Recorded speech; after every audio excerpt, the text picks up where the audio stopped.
Hello दोस्तों, तो आज है हमारा वर्कशॉप का डे 1 और हम यहाँ से निकल गए हमारे वर्कशॉप लोकेशन की तरफ। और आज कुछ थ्योरी क्लास है। और मैं आपको बता दूं कि ये जो वर्कशॉप है ये कमर्शियल है, यानी कि इसमें लिमिटेड मेंबर्स हैं। ये सार्वजनिक नहीं है, बहुत लिमिटेड मेंबर्स हैं। और सिनेमेटोग्राफी प्री वेडिंग के ऊपर ये वर्कशॉप है और आज हमारा डे 1 है और हम जा रहे हैं लोकेशन की तरफ। बट आज कुछ थोड़ी सी प्रॉब्लम यहाँ पे दिखाई दे रही है, मैं आपसे शेयर करता हूँ।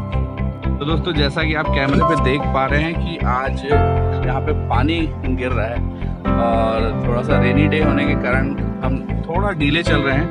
बट कोई इशू नहीं है क्योंकि आज थ्योरी क्लास है, तो ये इंडोर ही होगी ये क्लास, कोई प्रॉब्लम है नहीं।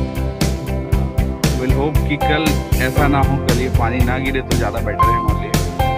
तो मेरे साथ है यहाँ पे नाम थी, मेरे साथ तुषार भाई हैं और ये है विक्रांत भाई।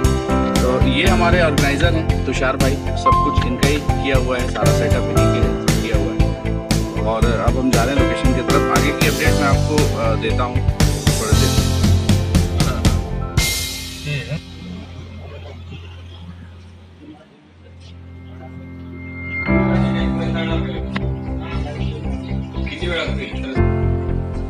तो दोस्तों, हमने यहाँ पे बहुत ही बढ़िया नाश्ता किया और अब हम जा रहे हैं अपने डेस्टिनेशन की तरफ। तो चलिए।